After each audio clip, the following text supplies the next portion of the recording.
And I remember I was out by the penalty spot when I dove on the ball and got kicked.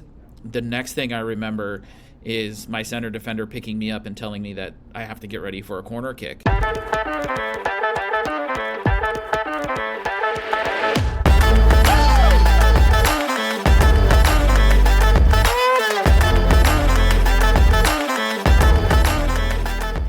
Hey team, it's Katie here, and today I have Filip Handl, and he is currently a youth program coordinator for Sacramento Republic in California, and he is going to be sharing with us his soccer journey.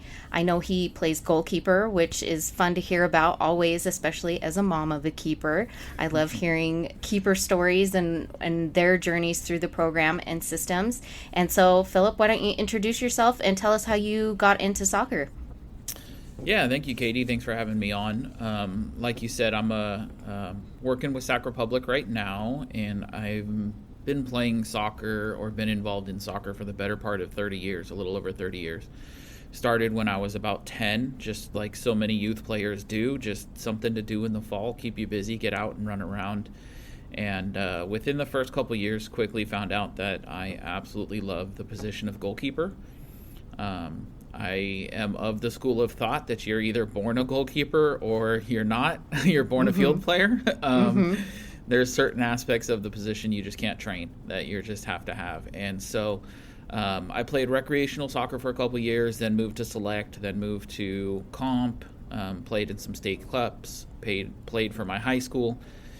In high school, I got tapped to join the American football team as their place kicker, and had been dealing with some injuries that were kind of sidelining my soccer career for a little bit. And so I actually switched sports towards the end of my high school career and became a kicker for the football team, with the promise that if a kicker gets hurt or gets touched, I should say, that it's a penalty, which isn't always the case. Kickers still get involved. It's still a contact sport, even for the place kickers. Yeah. And actually, being a football kicker actually led to, I did that for a year in college as well, at the junior college level. And then it wasn't until I had kids, I kind of dabbled in soccer a little bit, kind of recreationally as a young adult in my late teens and early 20s, and it wasn't until I had kids and they started to want to play, and I needed to get an outlet as an adult as well as a parent. We need some me time for ourselves as well.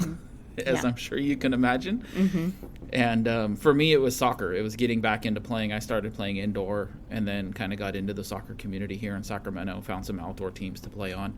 And then as my kids got involved, I got into coaching. And it's been about 15 years since I've been doing the coaching thing, and did my coach's licenses, got all the way up to my U.S. Soccer C license, and just tried to stay in with some different organizations and stay involved. And so, about 5 years ago, I answered an ad for Sac Republic. They were looking for part-time coaches, people who wanted to kind of take their coaching to the next level. And as a lifelong soccer player, it's always been a dream of mine to be affiliated with or be part of a professional club. I feel like all soccer players have that dream and those aspirations at some point. And I didn't play professionally, but now I find myself coaching professionally, and I absolutely love it. Yeah. It's always interesting to hear when people who didn't play professionally are able and given that opportunity to join the ranks, because I know sometimes it's really hard for people who are experienced coaches to be able to make that move and be taken seriously, because sometimes people are like, well, you didn't play professionally. It's like, well, there's a lot of different reasons why. There's a lot of people who don't play professionally. So that's awesome that you're able to be a part of that and be in that system and get your start. Well, not your start, but you're getting your foot in the door as far as the professional ranks. So that's really cool. So when you played soccer growing up, did you ever have any goals in mind that you wanted to take it to the next level for yourself, or before you kind of got injured, or were you just doing it for fun because you like doing it? I definitely had some goals in mind. I remember signing yearbooks in high school, and they're somewhere in my closet, see you in the 2020 or the 2002 World Cup, those kinds of things, or look for me in a World Cup. And did a couple college ID camps and things along those lines as well. And it was just one of those things that, again, playing in the late 80s and early 90s, we didn't quite know as much as we know about concussions today. And I had 3 medically diagnosed concussions before I turned 18.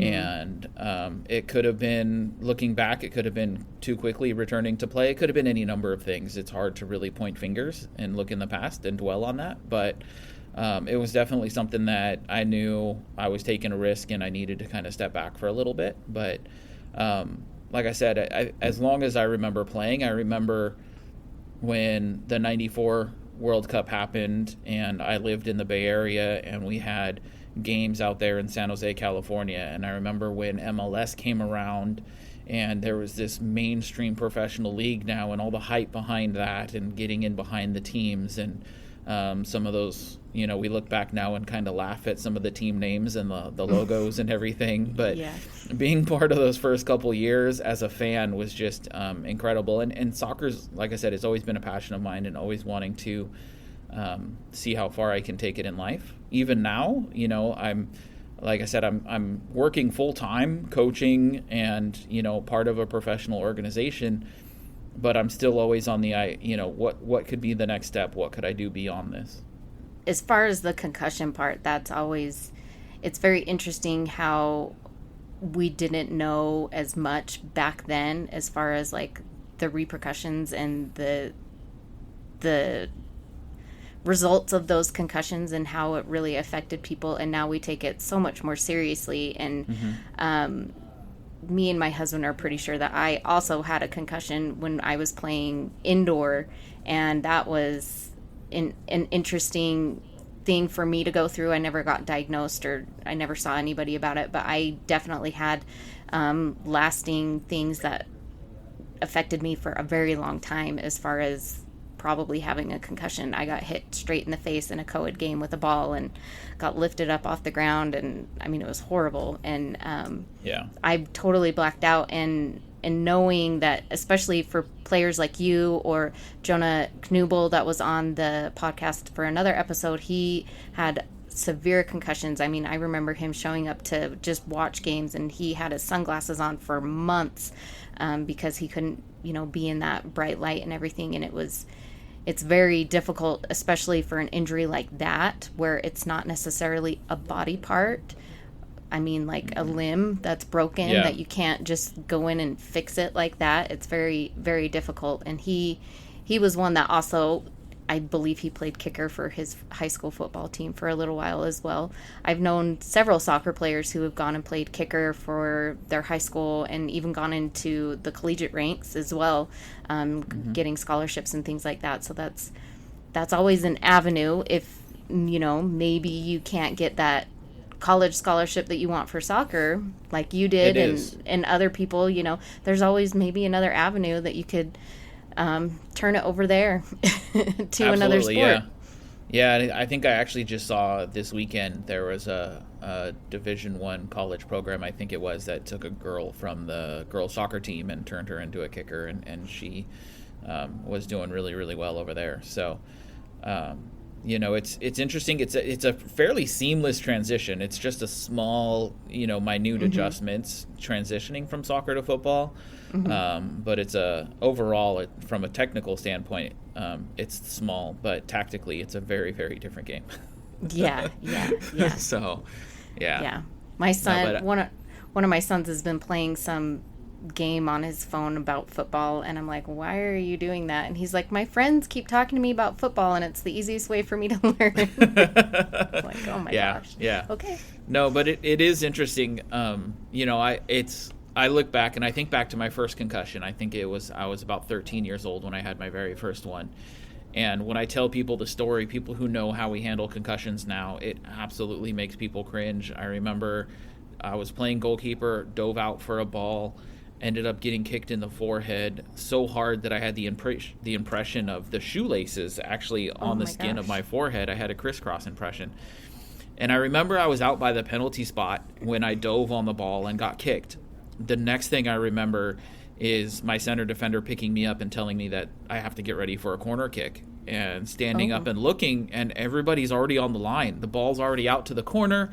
Everybody's on the line, and he's like, come on, let's go. It's corner kick. We need you in goal. And I'm like, what? And this was a few minutes before halftime. So, the corner kick happens. The last couple minutes of the first half happen. Halftime, I go over to the coach, and he, looks, and he like runs his finger on my head, and he's like, oh yeah, he got you pretty good. How are you feeling? And I'm like, I'm okay. I think I got a little bit of a headache. And he's like, yeah, you think you can play the second half? And I was like, why not? Sure. It's just a small headache, nothing big. He's like, all right, cool. Get back out there. Go play the second half. Yeah. And it's like, man, today and what we know about concussions and how we handle them, I would have been out probably at least a week, if not two, depending on what some of those lingering symptoms were. There's definitely no way I should have been allowed to take that corner kick or even go back in for the second half. But it was a different time back then. I make myself sound really old by saying that. But yeah, it's definitely, it was the Wild West when we were learning about all of that and how to navigate through it. And it is very interesting, like having to do the safe sport training and the concussion protocol stuff, like every year refreshing, and you go, oh yeah, I know I've had some players, get hit in the head with the ball, and I coach younger ages where they can't head it. And so it's very interesting to see the way the referees will also address the issue, whether, they're like, the player needs to come off and they're actually taking the protocol. I had a player get hit in the head really hard at the very beginning of a game this week, and I was trying to get her just to come off the field so I could check her, and the referee was like taking over. And it's one of those things where you're like, I'm the coach, I need to be able to see what's going on. I want to make sure she's okay. She's obviously going to put on a brave face and want to stay in, but I don't want her to have something like that happen where she might have a concussion for how hard she got hit. So it's very interesting to see how everybody treats it, and whether people are like, move on, or they need to come out and things like that. We've had several players. I mean, it's a sport that you wouldn't think as many concussions happen, that surprisingly they do. Whether intentionally or unintentionally, but it does happen. Do you have anything else that you want to talk about as far as your concussions and recovery from that, or anything?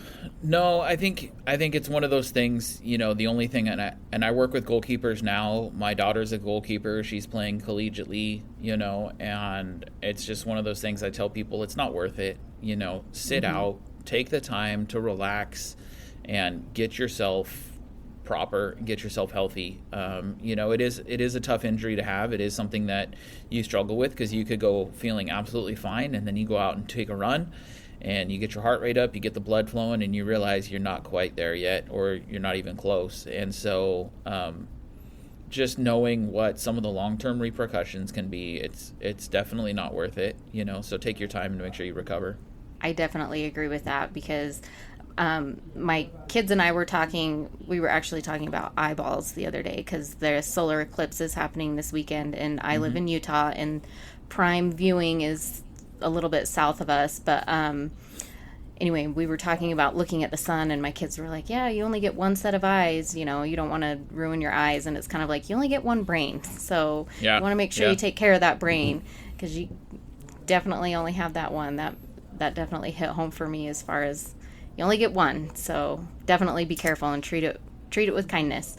Absolutely. Especially, for Jonah, that was on my podcast, he was a player who, he got injured in our state cup run, and he was the captain of the team, and he really wanted to stay in. And it's one of those things where you're like, I want to be there for my team, but you have to think about what's best for you physically and mentally in the long run. Like, you want to make sure that you're going to be able to play further down the road. You don't want to risk it. That's definitely okay to take care of yourself in those situations. As far as your transition into coaching, so you said that your kids wanted to start playing. So did you start coaching your own kids? Is that how you got into coaching? That's how I got into it, kind of. Yeah, it was one of those things, and as I'm sure you know, being a youth soccer coach, there is a shortage of coaches beyond all belief. And, I started playing as an adult in indoor leagues and things like that as, just kind of my time for myself. For me, soccer has always been very relaxing. Some people like to go for long walks on the beach. I like to have soccer balls kicked at me and try to keep them out of the goal. Yeah. And so I think when my kids were, about 5-6 years old, and they would come out and watch me play sometimes, and they're kind of like, hey, I want to try that. Can you sign me up for soccer? And like so many other parent coaches out there, I got the phone call one time in the middle of July saying, hey, your kids signed up for soccer. They're on a wait list right now because we don't have enough coaches. But if you're willing to coach, your kid can play. And I was like, well, soccer has been something that I've done my whole life. I haven't done the coaching thing yet. But if it means my kid gets to play, absolutely, I'll do it. And I think a week later, I was in the local library at a coaches meeting being handed a roster and some basic equipment to get started. And, 15 years later, like I said, here I am, working for a professional club now. But it definitely started coaching my own kids. And my daughter, like I said, I have 2 daughters and a son. My daughters are both got the athletic gene. My son is very much, we call him the family book nerd. He's very much just like, cool, sports is fun and all, but it's not my thing. I'd rather sit at home and read and write and study philosophy, and that's fine. So coaching my daughters, through the various levels, one of my daughters has special needs, so she was involved in Special Olympic sports. So coaching Special Olympic soccer was something that I did to support her and enable her the opportunity to play. And then my other daughter, Megan, she plays collegiately now, but starting off with rec and then working our way to comp, and then kind of going from there, just seeing that progression. And then following along for most of that myself as a coach, coaching at the recreational level, and then at the time it was the F license and the E license and the D, and then eventually got my C license, kind of following her up through the various levels of soccer, and realized I really like coaching. When I graduated high school, before I had a family, I was thinking I wanted to get into teaching and working with kids and doing that kind of stuff. And now I sit back and realize that while I may not be a school teacher, I'm a soccer teacher, I'm a soccer coach, and that's where I'm able to kind of fill that bucket of passion for me and kind of share the game with kids and the next generation. Yeah, it's definitely very interesting to hear how people transition from playing soccer into where it takes them today, what avenues it takes them into, whether it's coaching or administration. I have a former player who does social media for our Utah Youth Soccer, and sports nutritionists, physical therapists, different things like that. So it's very interesting to see the different avenues that people take, especially when they don't think that that's what they want to do, or they'd never thought about it, and then finding themselves in that. Because I never thought I would coach. If anything, I thought I would be a dance teacher growing up, because I spent so many times dancing and doing sports, and I always assumed I would become a dance teacher one day, but I was like, that's actually something that would be very, very hard for me to do, because I'd have to choreograph stuff, and I'm not really good at that, but I'm good at teaching players different techniques, and anyway, coaching in general, at least the youth players. And so it's, I had a friend the other day who was actually talking to me about, he's like, you should, keep moving up, because they need more women's coaches as far as like female coaches for collegiate or professionally or things like that. And I'm like, I don't know if I'm going to be doing that, but I'll think about it, definitely. I actually just read a press release. They announced the new A license for coaches, and Jill Ellis, part of her legacy to the coaching world, she actually pays half of all women who apply and get accepted into the U.S. Soccer A license program. Oh, wow. She's got a foundation to kind of encourage more women to coach, and she pays half of the fees and everything associated with getting into the A license as a way to kind of promote more women. And I'm all for it. I mean, I have 2 daughters who play the game. I grew up with 6 sisters and no brothers, and so I'm a big fan on the women's side. I only coached girls teams. I tried coaching a boys team once and realized it's a completely different animal. They are very different. They are very different.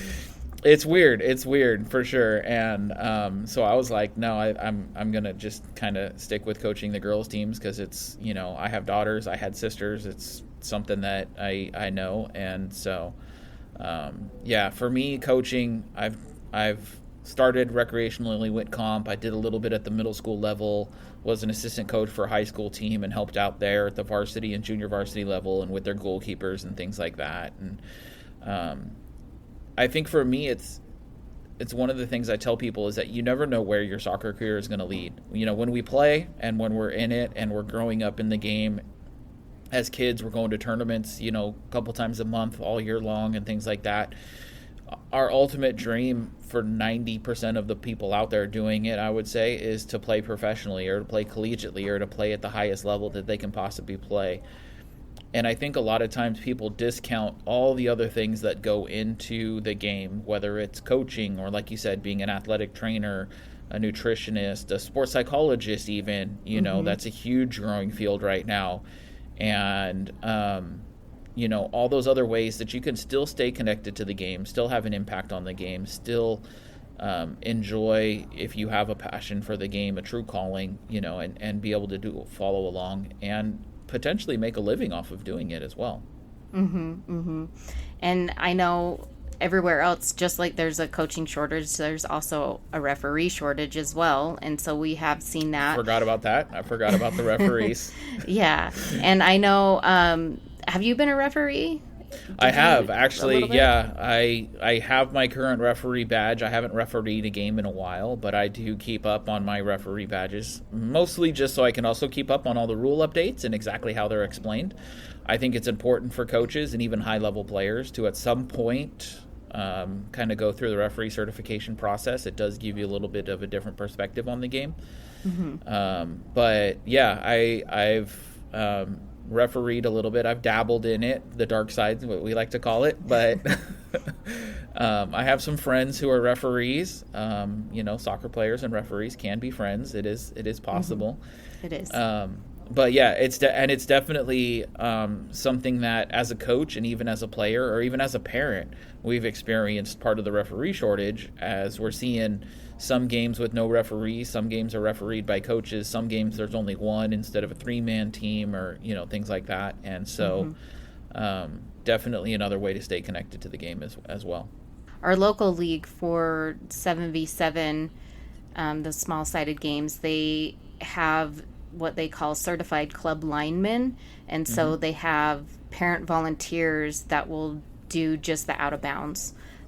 It does get a little bit tricky because we've had some line people that have been calling offside and different things, and it's like it's getting really murky right now. But I can understand what they're trying to do. They're trying to educate the parents to know the rules of the game and get them interested in possibly becoming a referee, and then also helping out with the shortages and things like that. So I know that that's one way that our local area has been trying to get more referees. I don't know if they have.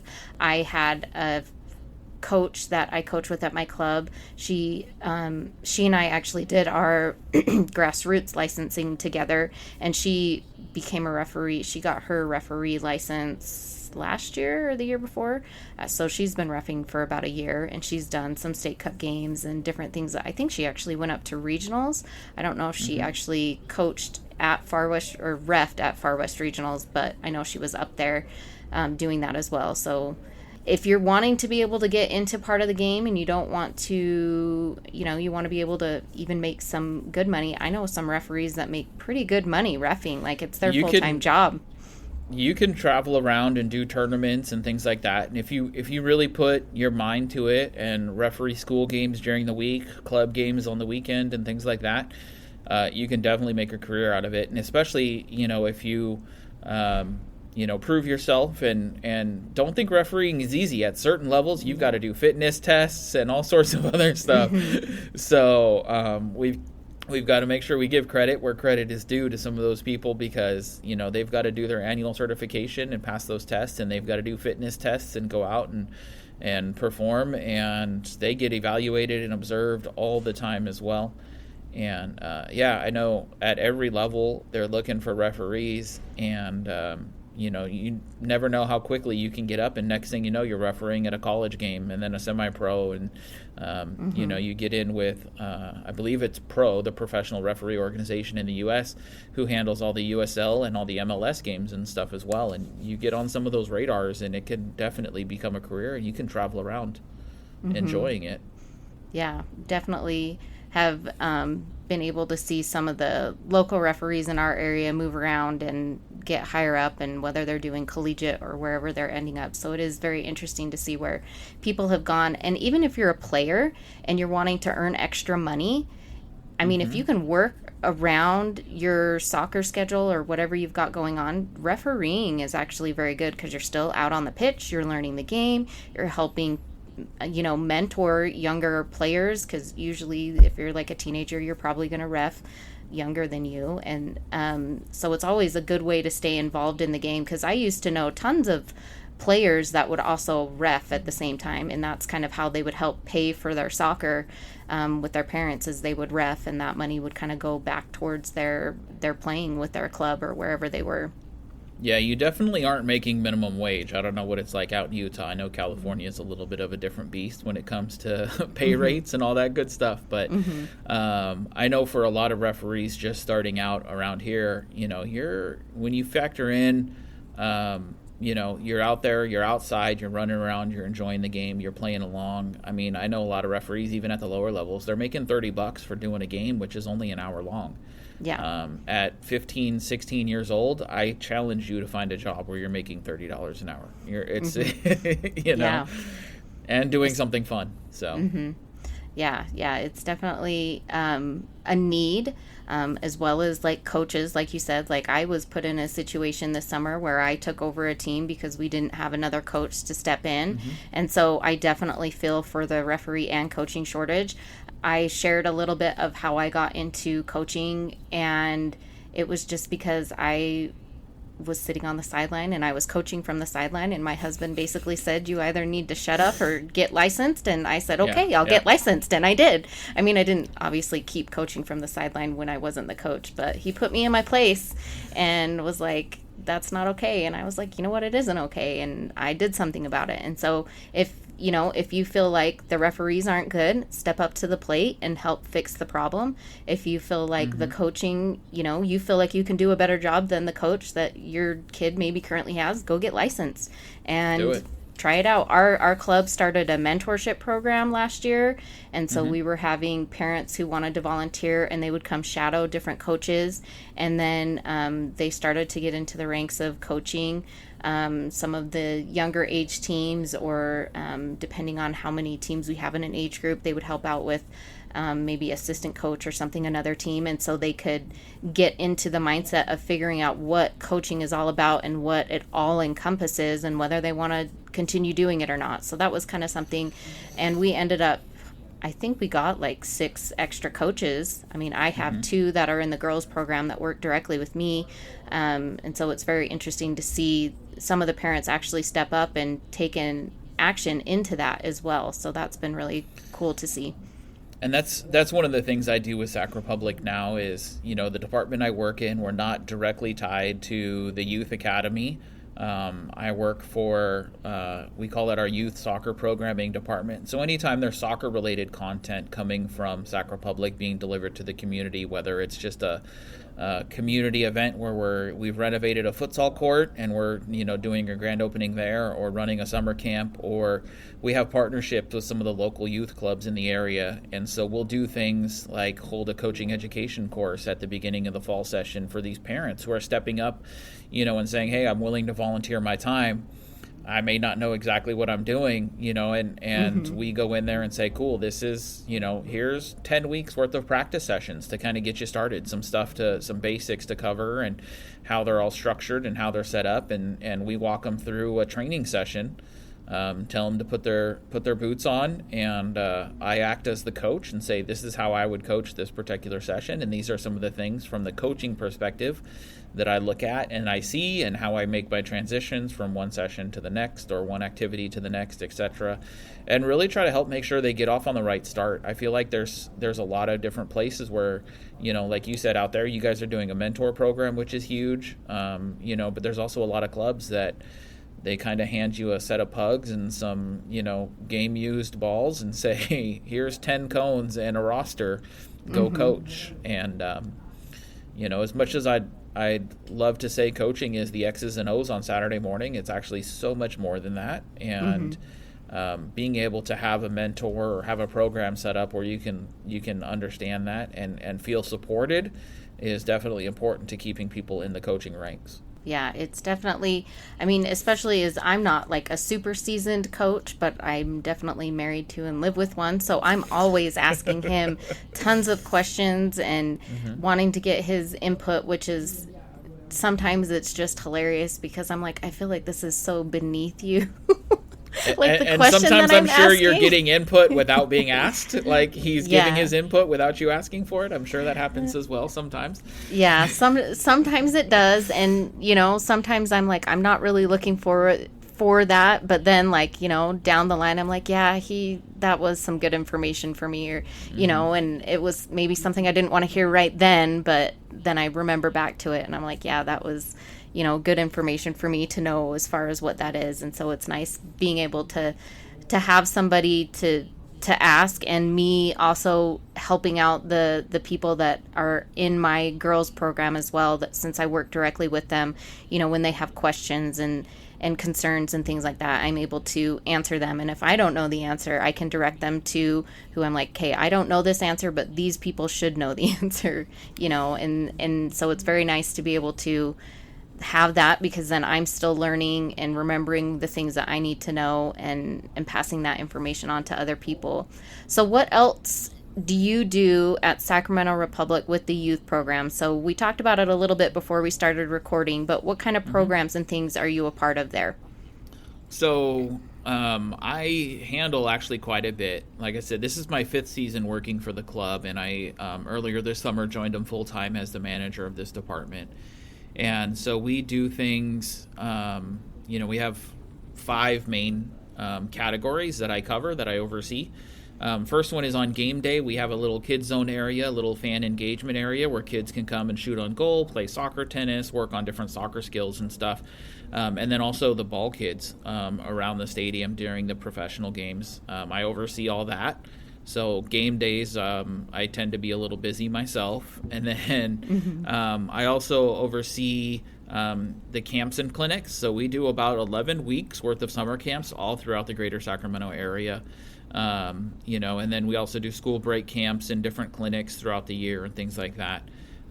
We have our community partnership clinics as well, which is something that I help see. So when we have our corporate sponsored partners and they want to do community clinics, delivering content for all skill levels. And our summer camps and our clinics and things like that, we work with kids as young as 3 and 4 years old all the way up to 16.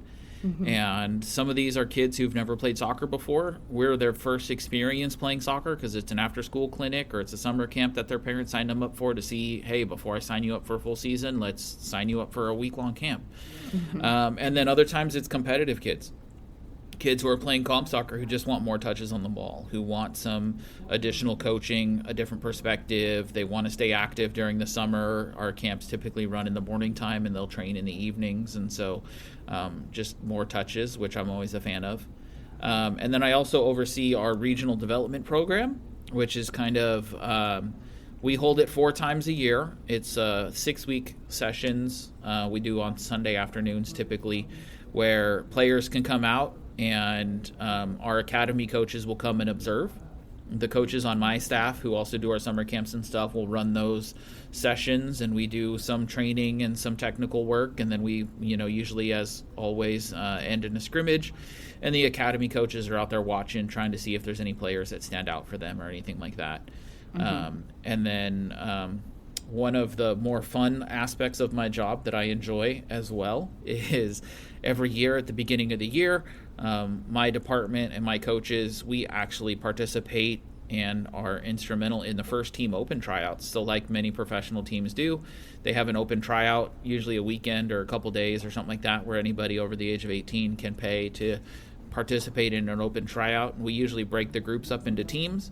And so the coaches that, I work with in my department and that I used to be, alongside with them, we run those teams and kind of set them up tactically and technically and give some of our input to the first team coaches who are out there watching, and really kind of, potentially see if we can find the next professional player in some of those. And we make the promise that every year one person from those open tryouts will be invited to preseason. Sometimes more than one does. Sometimes it's only one. I think it was this past season. We actually had a player who got invited to preseason and then actually signed a professional contract at the end of the preseason based on attending the open tryout. So being able to be part of that, is really kind of cool too. So I wear quite a few hats in a different capacity, and having kind of the coaching experience that I have, whether it was recreationally or competitive or even with Special Olympics, working with different aspects of the community and things like that, has definitely kind of helped prepare me for the position that I'm in. But we have a lot of fun, and for me it's truly being able to work in my life's passion, like I said, and do things that I get to do. And, on game day, I have, game day staff credentials. And so I can kind of, move about the stadium as I see fit, making sure everything's running smoothly for the stuff that I'm responsible for. But being able to enjoy the game with a different perspective, being able to say, hey, I'm down on the field level, or I'm up in the press box, or, I'm in different angles and different things that maybe not your everyday fan gets to experience. Is pretty cool too. Yeah, that's very exciting for you, especially, moving up those ranks, and now you're being involved in so many different aspects of the club. And for those of you that don't know, Sacramento Republic they're a USL team, correct? Yeah, we play in the USL Championship. Actually, if we can toot our own horns, we just took first place in the Western Division, so we got the playoffs coming up here pretty soon. Our last regular season game is this weekend, and then we jump right into the playoffs. So this is our 10th season in USL, and we were really close. We actually had been awarded an MLS franchise, and then some investment and COVID hit, and some things happened, and we weren't able to fully materialize it. But it's still something that we are looking to do and make that jump. But for right now, we're making the best of our time, with USL, playing hard. We've got players who get called out to international duty for their respective countries that they're, from. And like I said, we locked in first place in the Western Division and are looking forward to the playoffs. That's awesome. That's exciting, especially as you get to be able to see from your aspect, watch the team do what they do, and being a part and helping however best you can. That's also very awesome to see.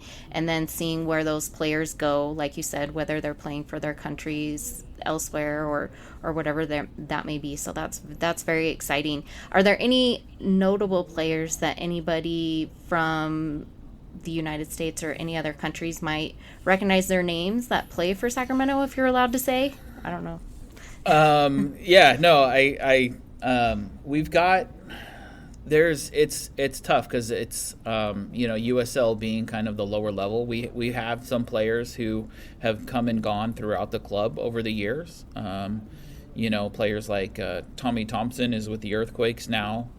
He played with Sac Republic, years past. Right now, our captain, Rodrigo Lopez, he's been with MLS teams. He played in Liga MX. He, interestingly enough, he was the first professional player we signed back in 2014 for the 2014 season. And I think he was coming off of playing for Chivas when they had a Chivas USA team in the MLS down in the LA area. And so, he left for a little bit to go play some games down in Liga MX, and then came back to us, and he's been playing with us. He's the captain of our team now, and he's doing really, really well. Luis Felipe is another person. He plays in midfield. He spent some time in MLS. So we've got some journeyman players going back and forth. I think most recently the player who's made the most headlines is probably Davian Kimbrough, who recently became the youngest professional athlete ever in the United States when he signed his professional contract at just over 13 years old. Oh, wow. And so he actually got into a professional game a couple weeks ago, came in as a sub, and did really, really well. The last 10 or 15 minutes of the game, almost had an assist by most accounts. So, it's nice to see when things like that happen, because it does show that the club truly does value the academy and the youth and the development of players. Mm-hmm. Davian's an example of that. I like to tell people from a coaching or administrative perspective, myself and other people in our front office are examples of that as well, from developing within, and not just always looking to bring in people from outside, but, investing in the people you have already within your organization and going from there. So I know Davian and his story has been shared kind of on the national spotlight recently over the last month or so. And so, yeah, it's truly an inspiring story and something to look out for. And keep an eye on his development over the next couple of years. He's gotten some international call-ups with the Mexican side, the youth Mexican national teams.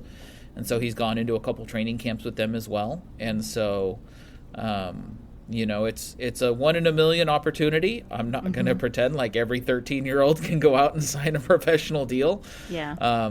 He's been playing in our academy for a couple years, and I want to say, and I don't remember the exact statistics, but it's something like he scored like 60 goals in like just over 80 games playing in the academy with the MLS Next and programs and things along those lines. And when you put up numbers like that, you're going to get seen. As I'm sure coaching at a higher level, if you had a player who could score that many goals in that many games, you'd know they're definitely something special. And so he signed his professional contract to kind of help further his development, because now he can train with the first team.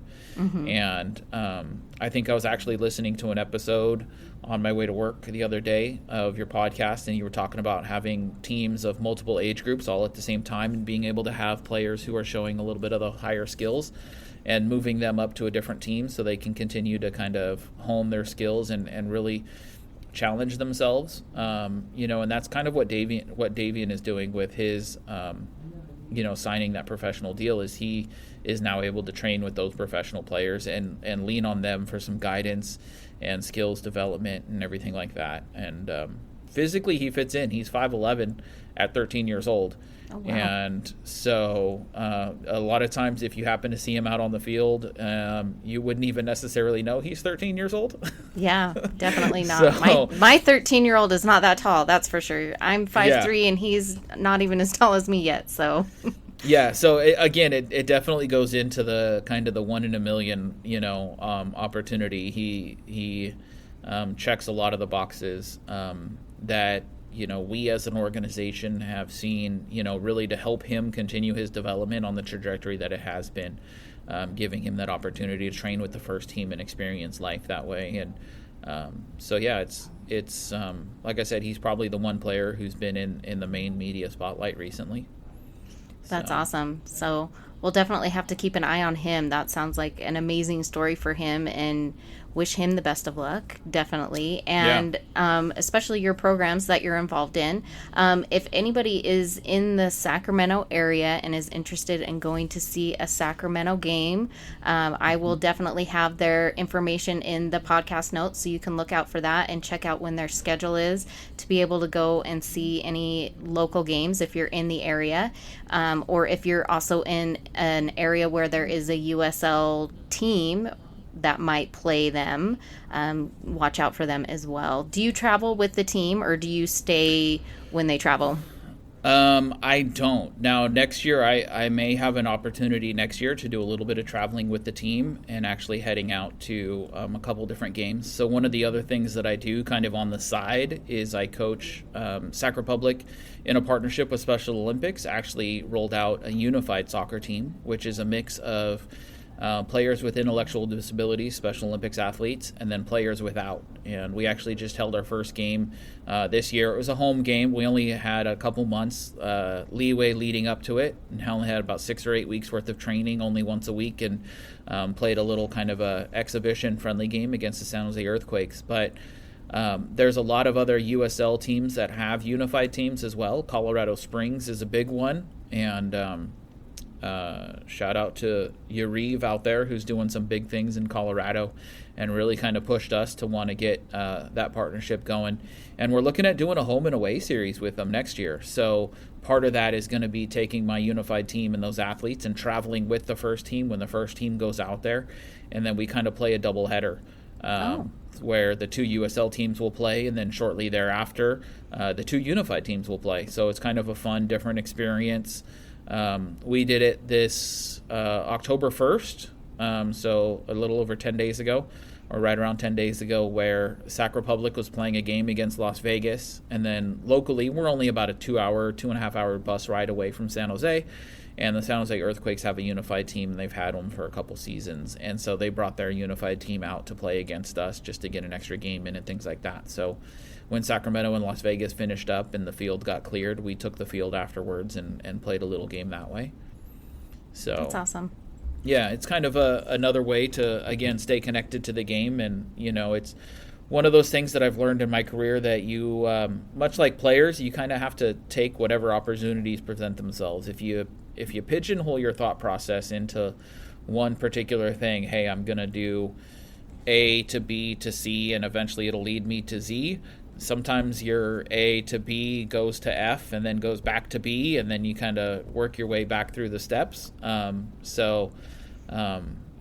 For me, coaching and getting to the spot where I am, it's a lot of, taking advantage and participating in as many different opportunities as I can. And my almost 15 years of coaching with Special Olympics kind of led to this natural progression and joining Sac Republic and Special Olympics together.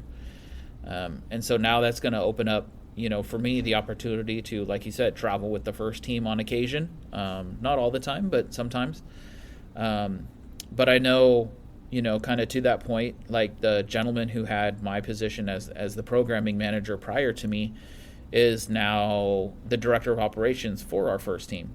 And so, being able to be connected with the organization, you never know what opportunities are going to open up. And so now he finds himself attending first team trainings and, tackling a bunch of issues with the players as they come up in regards to kind of the behind the scenes administrative side of things.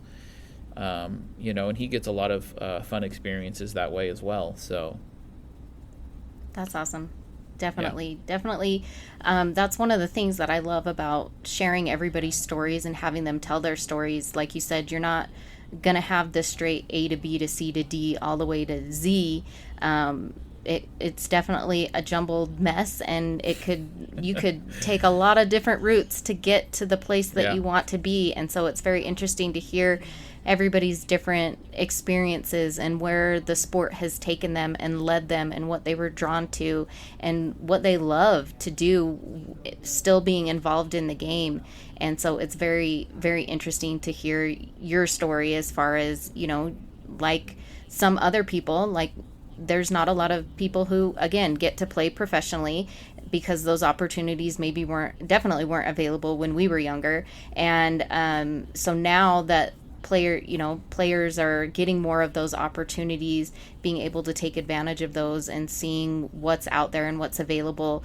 And, the USL is definitely a stepping stone to professional ranks.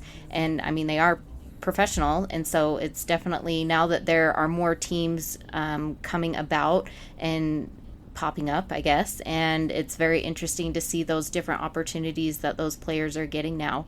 And do you have any advice for any current players or maybe coaches or anything like that you would personally like to share? I think it kind of goes along those same lines of, just keep your head on a swivel and keep your eyes open to various opportunities that are going to present themselves. I wasn't necessarily, when I got started with Sac Republic 5 years ago, I wasn't necessarily looking to coach with a professional team. It wasn't something that was really on my radar. It was around the same time. I don't remember the exact chronological order of things, but it was around the same time where my daughter became a teenager and said, "Hey, Dad, you're kind of cool and all, but like being dad and coach isn't really the thing anymore. So like, I kind of want to work with a different team and a different coach." And I'm like, "Wow, that really hurts." But, yeah, yep. A lot of parents who are also coaches experience that to some degree at some point. But I was looking at it and I was kind of like, well, I did all this coaching training. I love coaching. I'm just going to kind of see what's out there, and see what kind of opportunities there are. And so just kind of keep an eye out. And again, you never know what those opportunities are going to be, whether it's an MLS team, a USL team, a USLW team. USL has a lot of various leagues now. They're a growing organization. They have 3 different tiers on the men's side, 2 different tiers on the women's side, and they're in a lot of places that MLS is not. And so if you don't have an MLS team directly nearby, chances are you probably have a USL team of some tier somewhere nearby, and connecting with that organization, supporting that organization as a fan, and then connecting with them as well. It's a good way to stay connected to the game. If the game of soccer is something you absolutely enjoy, we're not all going to be players for the rest of our lives. So finding that transition point into something else is definitely an opportunity. I took advantage of that. Even before I worked for Sac Republic, I spent a couple years working with the San Jose Earthquakes, and even living in Sacramento and being a couple hours away from the Earthquakes. At the time, my job, I was a game day concierge. So I would go during pregame, and they had a little VIP buffet area for players' families and corporate partners and stuff like that. And I would make sure people's names were on a list. And then I got to hang out and watch the game from, just about anywhere in the stadium, and I didn't have to pay for a ticket. I wasn't making much money. It was enough to cover my gas to drive back and forth and, maybe a little bit of my time. But at the same time, I got to enjoy the game for free. So it wasn't really about making the money and turning it into a job as much as it was being able to have that experience and then building connections. There's actually people that I met through that experience, the couple seasons that I did that I'm still connected with today. And as I'm sure the coaching community and the soccer community as a whole is a pretty tight-knit community. And so building those relationships with people is going to be valuable. I've come across quite a few people that I found myself either playing against in different adult leagues or having coached with or against at various points in my career that I'm now working alongside with or partnering with, or being able to just meet some people that I never thought I'd meet and turn those connections in. So for players, whether you're looking for a playing opportunity, I know one big thing that, just because my kids just all transitioned from high school to college, that I spent a lot of time with the players I'm working with, is it doesn't matter D1, D2, D3, junior college, whatever it is, don't be so hard set on I have to play D1 soccer. Anybody playing at a college level, you're in the minority. Most people will never play at that level. So if you get an opportunity to play D2 or even D3, don't think of it as a missed chance of you didn't get to realize your dream of D1. Make the best of it. Make the best of the opportunity that's in front of you. And with coaching, it's the same thing. You never know when, like I said, listening to your podcast episode, about what your summer was and how crazy it was, you never know when another coach is going to say, hey, I can't do this anymore. And now maybe you're coaching at a recreational level and there's a comp team and you've made a name for yourself with the organization and they want to put you up to the next level. You never know what that opportunity is going to look like. You never know when your local high school is going to need a coach and someone to step in, and now you're coaching at school and it could lead to coaching in college or wherever you want it to go. It's hard to say. The opportunities present themselves, and if you don't take advantage of it, you might miss out on something. Yeah, I definitely agree with that. That's very good advice as far as players or coaches and in life in general. Definitely good advice. You could apply it anywhere. And so I don't have any other questions for you. Do you have any other questions or comments or things that you want to touch on before we end today? No, I think I'm good. I appreciate the opportunity to come on. Like I said, I've listened to quite a few episodes, and you're doing some good things out there and sharing some stories, and just letting people know that soccer isn't just about players. It's about coaches. It's about referees. It's about administrators as well. And so, even if your playing season may be coming to an end, look at other opportunities to stay connected to the game. Yeah, that's definitely good advice. And thank you so much for coming on today. And if anybody is looking to get in touch with Filip or follow Sacramento Republic, like I said, I will have that information in the show notes. And thank you so much for coming on today. That's all I've got. So thank you. Thank you. Appreciate it. Thanks for kicking it with me, and have a great day.